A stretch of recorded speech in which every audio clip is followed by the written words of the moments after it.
Oke, balik lagi di Aku Authentic Piece. Kali ini kita akan unboxing lagi ya. Unboxing Chanamaru Yellow Centarum. Kita beli lagi di live streaming di TikTok supaya bisa sortir secara langsung ikan yang kita pengen, ikan yang kita mau gitu kan. Ada ombyokan, ada yang single tank ya. Kali ini ikannya ombyokan. Waktu beli sih, waktu milih gitu ya, ikannya udah banyak cabungnya gitu kan. Di masing-masing barnya, walaupun nggak simet tapi cabungnya udah lumayan berontok. Biasanya sih walaupun kita pilih cabungnya udah berontok, dalam perjalanan juga cabungnya bisa luntur, tapi nggak apa-apa, nanti kita treatment lagi. Intinya dia udah kecil-kecil juga udah banyak cabungnya gitu. Lanjut seperti biasa, ikannya kita aklimasi dulu supaya dia adaptasi sama suhu, sama air atau lingkungan barunya dia, biar dia gampang settle. Mudah-mudahan sih dia juga bisa cepet playering ya, karena emang untung-untungan sih namanya ombyokan kan. Cuman yang tips yang udah pernah gue kasih kan, cari ikan ombyokan itu minimal ikannya berenang dari tengah sampai atas atau aktif gitu ya. Cari juga ikan yang warnanya cerah gitu ya. Tapi biasanya kalau cabungnya udah keluar, warnanya kurang cerah. Emang susah sih kalau buat progres secara langsung. Biasanya cabung dulu baru warna, ataupun warna dulu baru cabung. Oke, setelah proses aklimasi kita tambahkan air sedikit demi sedikit supaya tercampur air yang ada di dalam plastik. Setelah itu kita tuangkan perlahan supaya si ikan juga nggak stres ya. Kan kalau ikan udah stres dari awal kan kita juga yang beli mau ngelihatnya juga pusing ya. Jadi kita wajarin juga si ikan agak mojok sedikit seperti ini, karena dia juga masih mabuk perjalanan dan juga dia masih lihat lingkungan barunya ya gitu. Oke, ini ikan udah mau bergerak. Tadi tuh didiemin dulu selama dia mode pojok ataupun mode stresnya atau mode mengamati lingkungan barunya, nggak apa-apa. Setelah itu kita lihat kalau ikan emang udah mau berenang kayak gini, udah mau berenang dari tengah sampai atas, berarti ada kemungkinan si ikan juga udah lewat dari mode stresnya ataupun mode adaptasinya. Buat teman-teman yang mau ngegodain boleh, mau pantau-pantau juga boleh. Tapi lebih baik pantau-pantau aja dulu, kasih waktu dia buat sendiri dulu, buat main, buat berenang-berenang.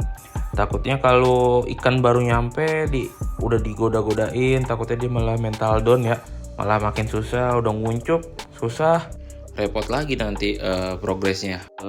Ikan ini nggak gua kasih air ketapang, karena yang pas gua beli itu kan emang ikan ini juga udah banyak cabungnya ya. Dengan harapan gua nggak main air ketapang di Chanamaru ini supaya si cabungnya mau keluar lagi.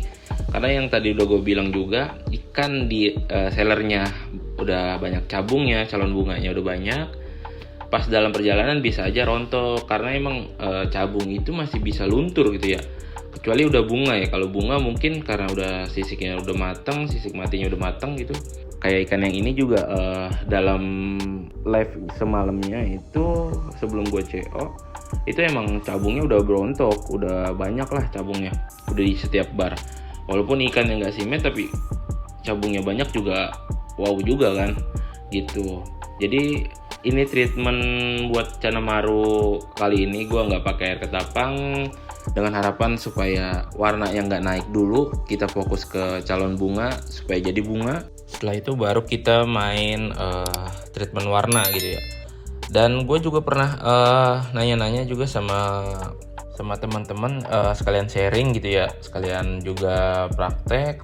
Itu emang ikan Chanamaru ya, mau varian apapun pasti bisa naik ke warnanya dengan alaminya gitu ya. Terhitung dari umurnya ikan tua ataupun size-nya gitu ya. Karena emang pada dasarnya ikan ini kan emang mempunyai warna itu, cuman adanya treatment itu untuk warnanya mempertegas ataupun lebih menyala warna kuning ataupun merahnya seperti itu. Makanya kayak gue pasti kalau baru beli maru gitu ya, pasti gue treatment dulu, fokus di calon bunganya gitu ya, gimana caranya si calon bunganya muncul setelah calon bunga menjadi bunga gitu ya. Nah baru kita main treatment warna gitu ya, supaya warnanya makin menyala gitu. Karena emang setahu gue dan sepengalaman gue juga lebih susah treatment munculin cabung gitu kan ketimbang warna. Oke, ini gue lanjut lagi videonya di malam hari gue recordnya. Gue coba mainin mau, dan gue coba pakai kaca juga mau. Ternyata walaupun masih tipis-tipis ya, karena emang ikan juga satu ikan baru, kedua ikan juga masih ikan kecil, jadi tipis-tipis. Mau flaring juga alhamdulillah ya udah bagus gitu. Tinggal kita lanjutin lagi progresnya supaya ikannya makin bagus gitu kan. Mau digoda-godain ataupun dipakein kaca bebas sih. Paling kayak gitu-gitu aja sih. Buat cara ikan juga makin mau gitu, kalau kita datang ikan langsung reaksi gitu ya. Paling kayak gitu sih. Setiap harinya kita ajak main, setiap mau pemberian makan, mau pakai kaca ataupun pakai alat. Tapi jangan terlalu sering ya, karena emang ikan juga masih kecil, takutnya malah drop mental gitu. Tinggal sering-sering kasih pakan hidup aja sih buat dia nutrisinya terpenuhi ya, buat cabungnya muncul sampai bunganya jadi gitu kan. Sering-sering kasih pakan hidup, tapi porsinya wajib diperhatiin ya. Jangan sampai si ikan tuh perutnya sampai gede banget. Paling kayak gitu sih treatment buat ikan maru ini. Kalau buat masalah batik ya yang lagi rame ini juga, soalnya emang kalau kita lihat itu ikan maru tuh udah pasti ada batiknya dari kecil ya.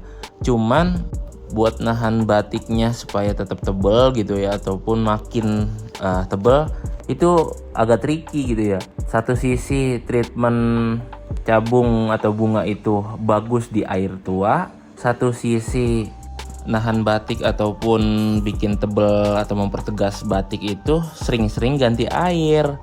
Ya hampir sama lah sama kayak treatment kita bikin dorsal polos gitu di auranti gitu kan. Salah satunya sering-sering juga diganti air gitu ya, supaya batik yang gak naik. Nah ini pun di maru seperti itu. Itu sih yang pernah gua tanya-tanya ataupun gua sharing sama teman-teman lainnya. Kalau enggak nanti kita coba progres batik juga, tapi setelah progres bunga dan warna paling baru kita ke batik. Apakah bisa di ikan maru ini atau enggak gitu kan. Coba kita eksperimen ataupun kita progres caranya gitu kan gimana. Atau teman-teman punya saran atau punya cara gimana treatment ini bisa dilakuin gitu kan untuk batiknya tanpa mengurangi bunga ataupun warnanya. Boleh komen-komen di kolom komentar, kita diskusi, boleh bagi-bagi sarannya. Paling segitu aja sih ya pada video unboxing kali ini. Alhamdulillah juga kita dapat ikan yang bagus lagi dari segi mentalnya, dari segi adaptasinya. Walaupun pas di check out ataupun pas beli gitu, sistemnya masih ikan ombyokan, ini masih di dalam akuarium bareng-bareng sama cana maru yang lainnya. Kita sortir, kita dapat ikan yang bagus, sesuai harapan, mentalnya sesuai harapan juga. Cara adaptasinya gitu ya, cepet gitu ya. Mudah-mudahan aja ikannya diprogres makin bagus gitu ya, dari segi bunga ataupun warnanya. Untuk masalah batik nanti kita cari tahu ataupun kita tanya-tanya lagi bagaimana batik ini tetap tegas tanpa mengurangi warna ataupun si bunganya gitu teman-teman. Terima kasih buat teman-teman semua yang udah nonton sampai akhir. Bantu akun ini berkembang. Jangan lupa like, comment, and share. Apabila ada yang ditanyakan ataupun ingin berdiskusi tentang saran progres seputar dunia cana, boleh komen-komen di kolom komentar, pasti dibalas. Kita diskusi bersama di situ. Saya akhiri, thank you and next time.